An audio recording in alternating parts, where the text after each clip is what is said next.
Data protection and privacy teams are under more pressure than ever with new laws, AI oversight, data breaches, and the constant expectation to do more with fewer resources. That's why TrustArc built a modern privacy and data protection management platform powered by Arc Intelligence. It unifies your tools, automates the work that slows you down, and surfaces what matters most right when you need it. From guided quick actions to our intelligent assistant, Ask Arc, you get credible, contextual answers backed by expert research, not generic AI guesses. Finally, privacy that works the way privacy pros work. Learn how TrustArc helps teams move faster with confidence at trustarc.com/serious-privacy. That's trustarc.com/serious-privacy.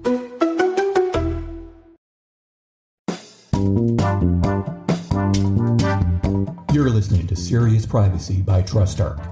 Please welcome our hosts, Paul Breitbarth and Kay Royal. Hello. Welcome to the newest episode of Serious Privacy, which will be a little different than what you're normally accustomed to. First of all, I'm kicking it off with the introduction, but it's because Paul is in Geneva with the International Red Cross.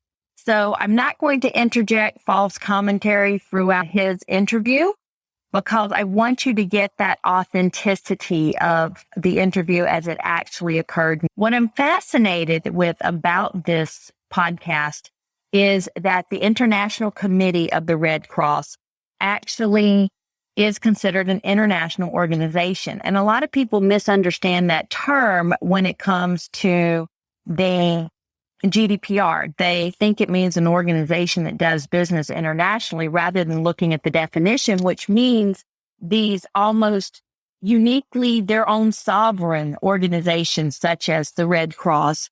And so when you have to list that you transfer data to third countries, those countries that are outside the European Economic Area, or to international organizations, they mean to organizations like the Red Cross. And there's a lot of organizations like this. We can actually provide you a link to a list of a lot of international organizations.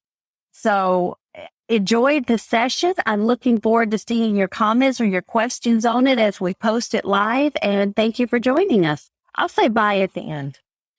Take it away from here, Paul. Hi, everyone. This is a bit of an unusual episode because Kay and I are not recording together, as you have heard from Kay's introduction. I'm sitting here in the beautiful headquarters of the International Committee of the Red Cross and the Red Crescent in Geneva, overlooking the lake in the big boardroom where usually only important people are received. And I'm being here together with the Data Protection Officer of the International Committee of the Red Cross and the Red Crescent, Massimo Marelli. Welcome to the podcast, Massimo. Thank you very much, Paul. Thank you for having me today. And yeah, we are going to start one of our summer episodes. So I'll be talking to Massimo for the next half an hour or so. But what hasn't been changed is that we start our recording with the unexpected question. And Kay actually sent me this morning the unexpected question that I should ask you, Massimo. If there is 1 year of your life that you could do again, what year would that be and why? Wow, I can think of a few actually, which is a good sign generally. Absolutely. But to pick two, well, one would definitely be my master's year at Cambridge, an incredible opportunity. I met some of my best friends and friends that are still very good friends, an incredible learning environment and life experience. And another incredible life experience has been one of my missions with the ICRC. And to pick one, probably the 1 year that I spent in Kandahar in 2011. Afghanistan. In Afghanistan, yes. An incredible mission really highlighting the magic of the work that this organization can do for the benefit of affected populations in conflict environments. It also happened to be the year where I met the person that eventually became my wife. So it's a number of lucky coincidences there. I can very well imagine. It must be really special to do actual field work for the Red Cross. Absolutely. No, it's actually something that, looking back, is a privilege and something that I'm very grateful for having had that opportunity to experience. It's incredible. Wow.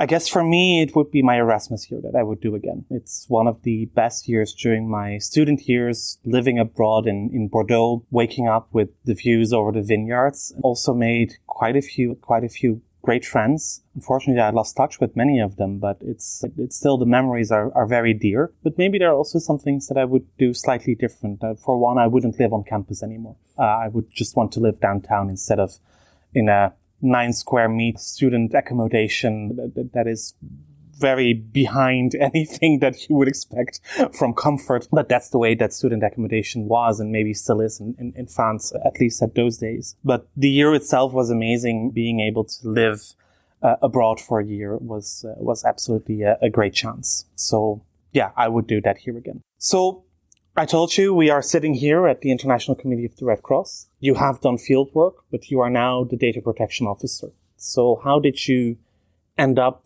in this role?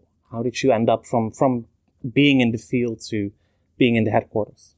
That's a very, very good question, and one that is revealing of some more of my background somehow. I mentioned I did my studies in the UK at university, and then I qualified as a lawyer in London and focused and practiced particularly in the area of antitrust law and European Union law, eventually working also at the European Court of Justice as a référendaire.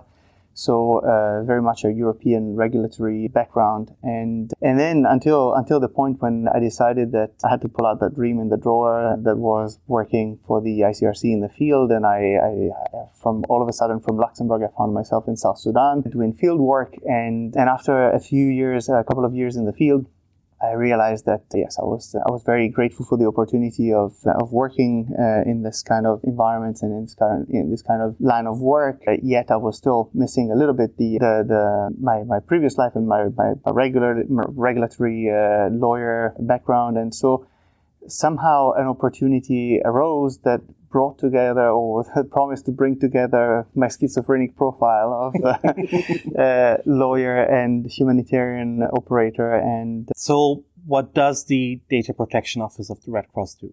It does a lot of things, actually. As an organization that is active in more than 80 countries in the world, with about 20,000 staff working in humanitarian emergencies and particularly conflicts. It's an organization that processes a lot of personal data. It's necessary precisely to do its work and to help people.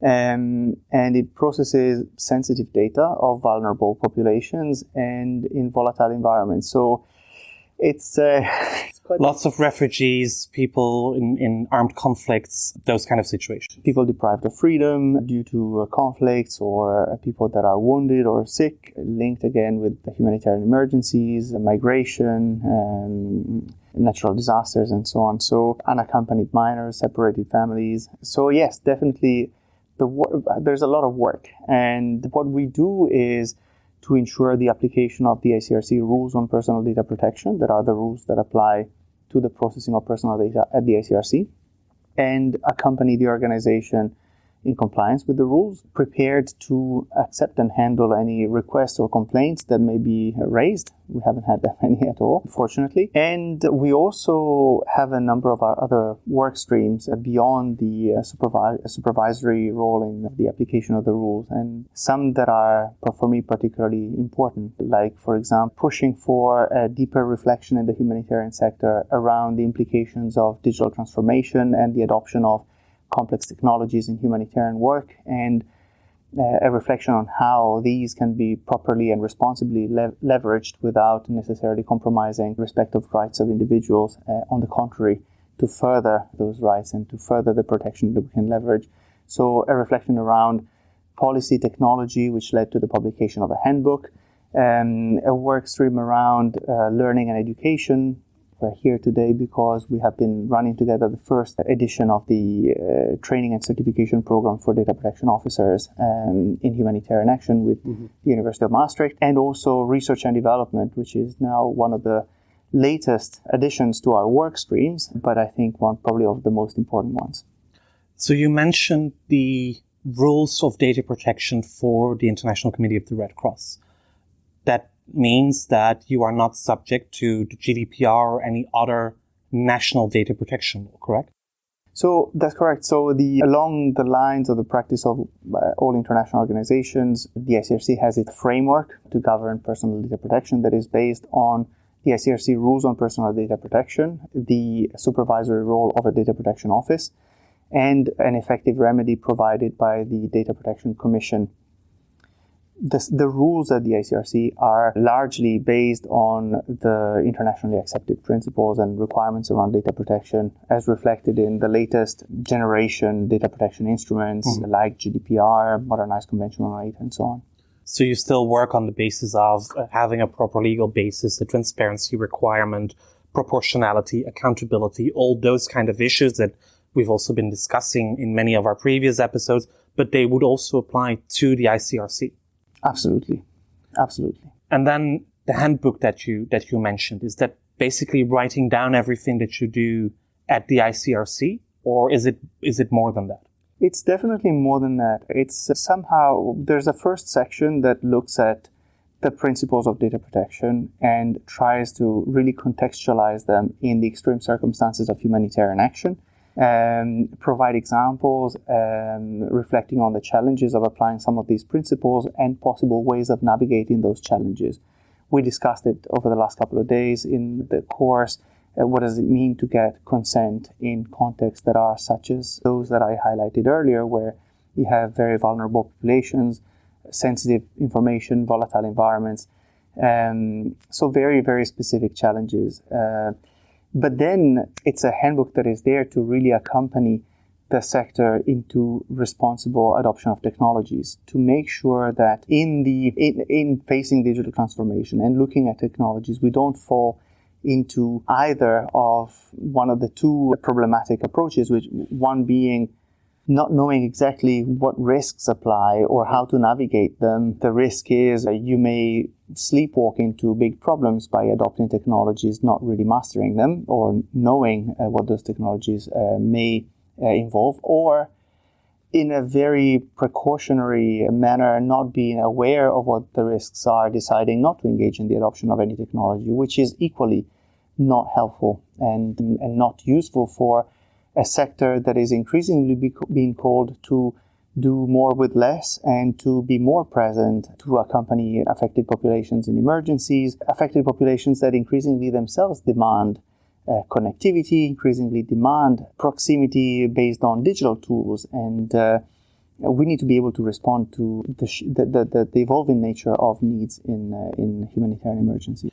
So what kind of technologies would you be referring to? So there's actually a series of chapters in the second section that deals with a range of technologies or technology areas, such as cash-based transfer, voucher assistance programs, cloud-based solutions, big data, artificial intelligence and machine learning, blockchain, digital identity, biometrics, drones and UAVs, more probably linked with remote sensing. So I think a lot of those technologies will ring a bell, but I also believe that for many people, the cash-based voucher systems that you refer to are something completely new. Can you tell us a bit more about those? It may be new, probably in the formulation of it, although we all are increasingly used to the use of vouchers, digital vouchers for payment through prepaid bank cards. So the logic of this is, in humanitarian work, is that increasingly the sector is shifting from aid that is provided in kind, so food and non-food items, kits of non-food items, that are based on what the organization itself decides is what the affected population should expect or is more likely going to need, and then setting up an immense logistics infrastructure to deliver this kind of assistance to a model where the aid is provided in value. Traditionally, we're also talking about cash in envelope, so real cash. Increasingly, it's cashless cash. So vouchers that are either in closed loop or open loop, where we say, so either in systems that enable the use of vouchers in any shops, it could be a prepaid card, or vouchers that are specifically designated for certain merchants and on certain items, closed loop. Okay. So basically the people don't get their food dropped from the air anymore, as we saw in the past, but they just get a prepaid credit card and you say, go spend it there and there on the items that you need. So you can buy rice and milk powder and sugar and things like that. Absolutely. And you can see the immense value of programs of this type, where not only it leads to more efficiencies, where people actually buy what they... In the past, we used to distribute kits, as I mentioned, that would include things that maybe were not strictly necessary. And immediately after a distribution, I was witnessing people the following day going to the market to sell some of the things that they didn't need to acquire others or to exchange items. So it reduces that inefficiency. It reduces the logistical infrastructure requirements. It increases significantly, we believe, the capacity of, or the element of dignity for an individual to be able to decide for themselves what they need and what their family needs, and not be seen as receiving gifts or aid. So I think a lot of people may be wondering, why is it important for people that are fleeing a war or that are confronted with hunger or other disaster scenarios? Why is it at such a moment of crisis important to care about data protection? Aren't there more important things to take into account at that given moment in time? Well, from our perspective, well before people were talking about data protection as such, data protection principles and notions and concepts have been deeply rooted and embedded in our ways of doing humanitarian work, because actually protecting people's data is protecting. We know how often persecution or discrimination is based on the collection and the profiling of data of people, and data could be used for very good purposes, and it could be used also for very bad purposes. So humanitarian organizations need to be very, very careful about the way in which they handle data and in whose hands it could potentially lead, which makes it incredibly important to leverage data protection somehow as a tool also and as an enabler the moment that new technologies are increasingly prominent in our work. Can you give some examples of what may go wrong or what has gone wrong in the past? So, for example, just to go back to the example of cash, maybe we highlighted what the benefits of cash programs could. The other side of the coin is that all of a sudden that relationship that was very, in some cases, confidential and bilateral between the humanitarian organization and the affected community, where people would come to the humanitarian organization expressing their needs and their concerns and what happened to them, and the humanitarian organization would provide aid in kind, to a dynamic where all of a sudden that relationship starts to include people that was not initially envisioned to be involved in humanitarian programs, like financial service providers or potentially mobile network operators.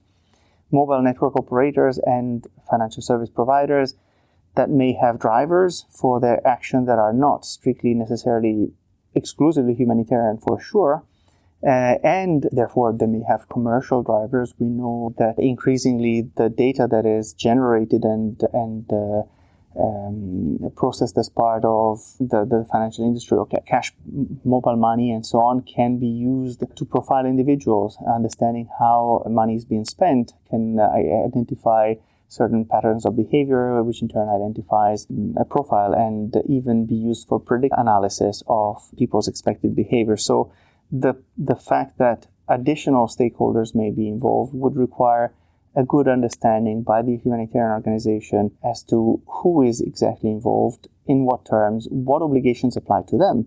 Because while humanitarian organizations, certainly international humanitarian organizations, operate on the basis of neutrality, impartiality, and not taking a side between the two sides in a conflict, and that approach is safeguarded by their immunity from jurisdiction, well, financial institutions and mobile network operators are not protected by such measures, and indeed are subject to legislation that is often requiring reporting of individuals that are suspected of being on the other side. So it's really important to understand who is involved in the processing operation and in the technology area at stake.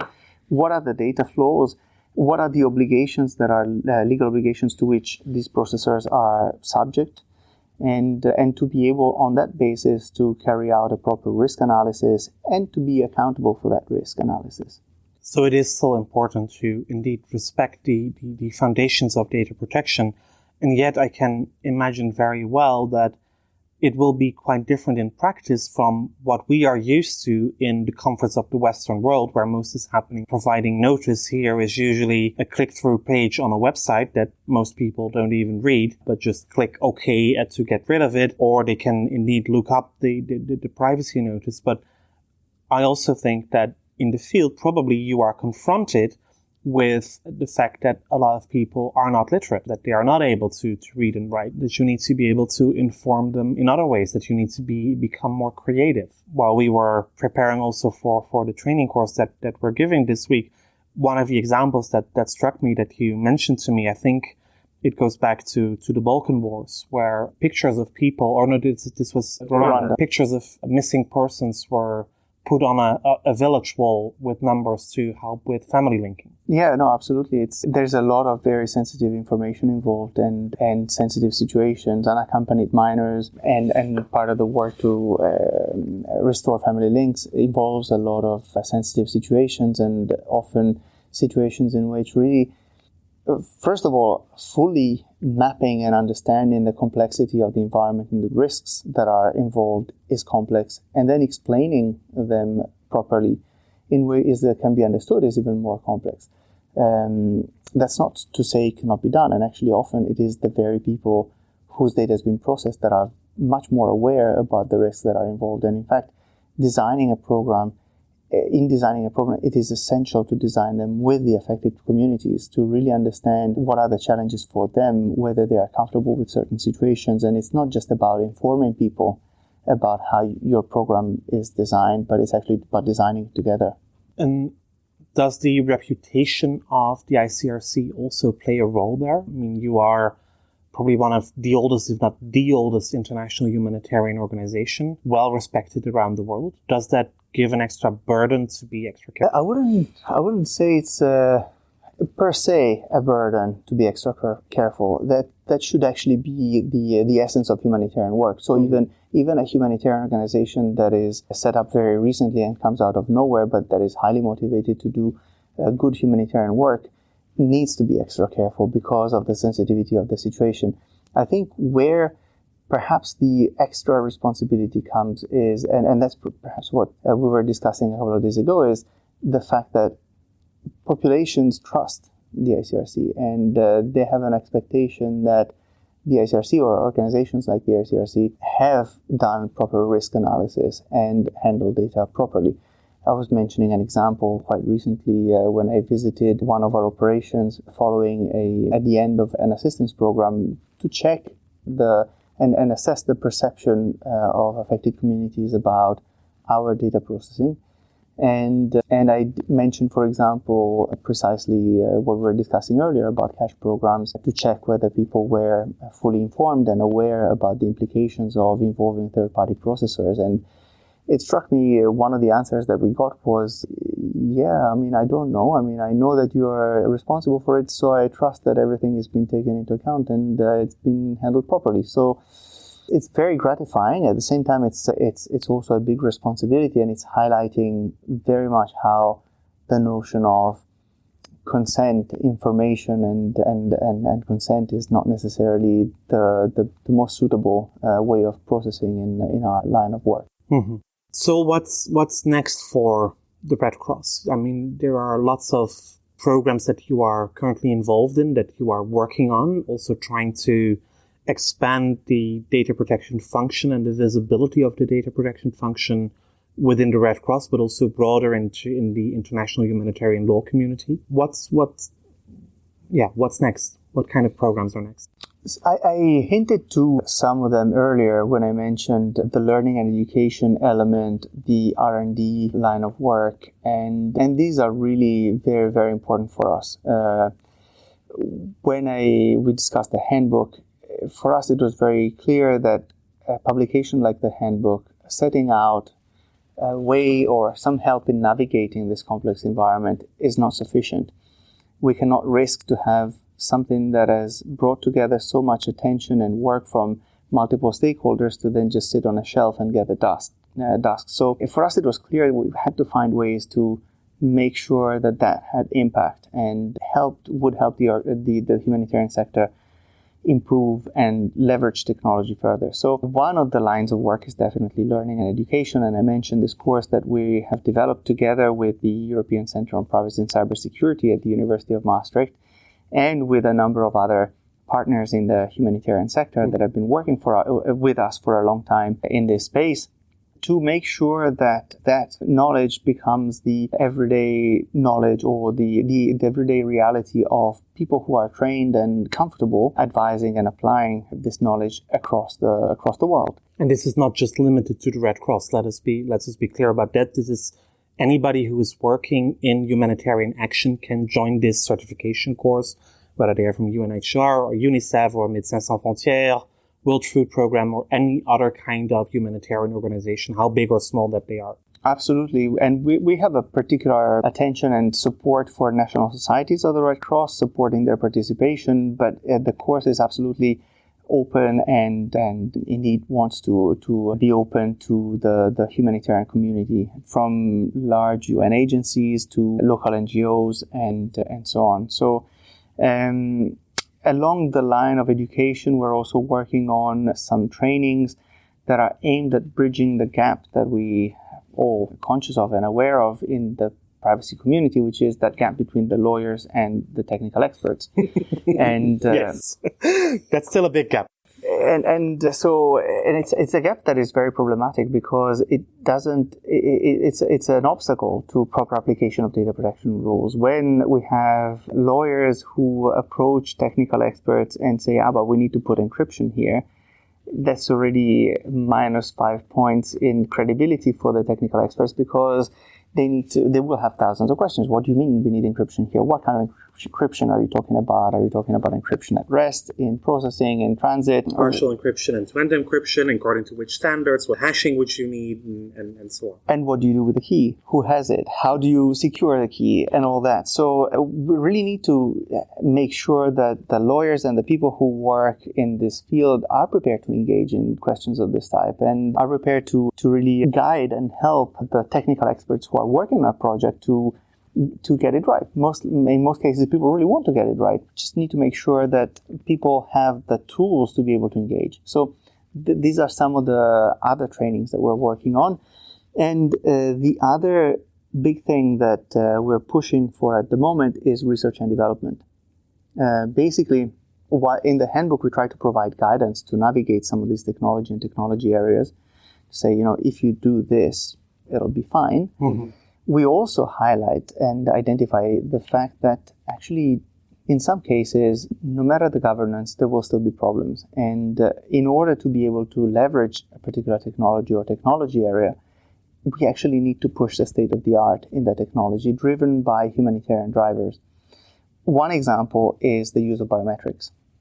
So we now have research and development with the Lausanne Polytechnic University and with the Zurich Polytechnic University, funded by those schools in support of the humanitarian work that we do, to really push state-of-the-art in technology a little bit further, driven by data protection by design. Wonderful. And what other projects do you have in mind? If you would have an unlimited budget right now, what is the one thing that you would immediately start?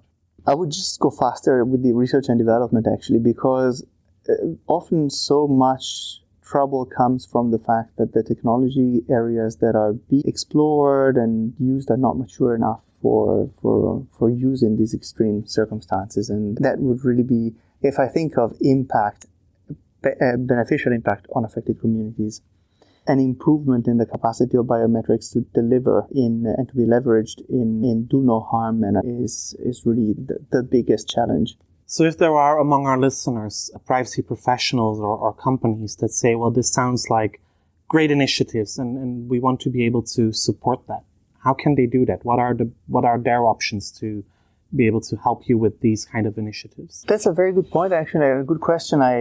We haven't really set up or put in place yet mechanisms to leverage all the goodwill and support that could be coming. There's a lot of interest and indeed there's a lot of encouragement and support that I perceive every time we speak about these topics. We haven't really found a way to fully leverage that. I think for sure there is always an openness from our side to engage with tech companies in really exploring ways to do research and development and to find ways of using technology in ways that can be helpful to address some of the challenges that those at the moment, those technology being on the market and off the shelf involve. So if there are any privacy professionals that work in companies in the tech sector that want to engage in research and development for privacy by design with technology that could be used in humanitarian settings, we would be very happy to talk to them. Financial support, obviously, is always very welcome. They can just write a blank check and send it to you. That would also be fine. Absolutely. No, but often coming up with an idea. It's difficult for me to say how everybody could be supporting, but it could be that organizations, other professionals could be coming up with some ideas that could actually be helpful with something that they could offer. So you're open for suggestions, and in any case, if you can't find Massimo directly via socials or online, feel free to reach out to the team at Serious Privacy, and we would be willing to send everything on to Massimo and bring you into touch with the ICRC. Massimo, thank you very much for joining us for this special summer episode of Serious Privacy. I'm handing back to Kay in Arizona. Kay, the floor is all yours to wrap up the episode. Thank you, Paul and Massimo. How very utterly fascinating it was to hear this conversation. People don't think about the amount of information that you need in a disaster or in any humanitarian efforts, not to mention the amount of information or regulation or control, security measures that might apply to the type of data that they're having to collect. I'm just utterly fascinated, which does not surprise any of our listeners whatsoever. So, thank you for listening to another episode of Serious Privacy. If you like our series, please do tell your friends and colleagues about us. Heck, tell everyone about us. Rate and review our episodes in your favorite podcast app. We love those high stars, but we also love those comments. We might actually do a special prize if we get a certain number of comments. We'll think about that one. Should you have any questions or suggestions, and especially if you'd like to be a guest on our podcast, please reach out to us at seriousprivacy@trustarc.com or via Twitter @podcastprivacy. You will find me on Twitter as Heart of Privacy, and you'll find Paul as EuroPaulB. We also have a LinkedIn page that we're hoping to get some engaging conversation going on, so please look for us on LinkedIn as well under Serious Privacy. And until next week, Paul would say goodbye, and I'll say bye, y'all. That was Serious Privacy.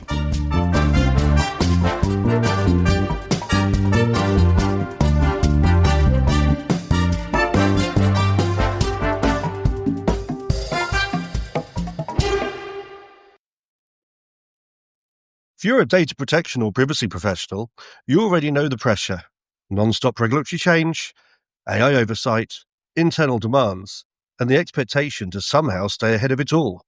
And the old patchwork of tools just isn't cutting it anymore. No, that's why TrustArc created a modern privacy management platform powered by Arc Intelligence. The TrustArc platform brings your workflows, evidence, research, tasks, and applications all together in one unified and intelligent workspace, so you don't waste time digging, clicking, or context switching. With Ask Arc, your privacy assistant, you can ask plain language questions about laws, jurisdictions, or even your own program data, and get credible, cited answers based on NIMBY research and more than 1,000 global laws.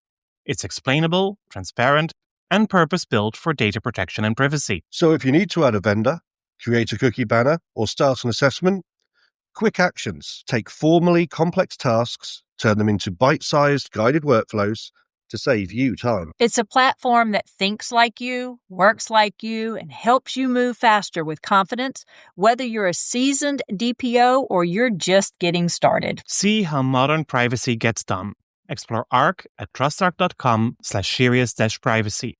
That's trustarc.com/serious-privacy.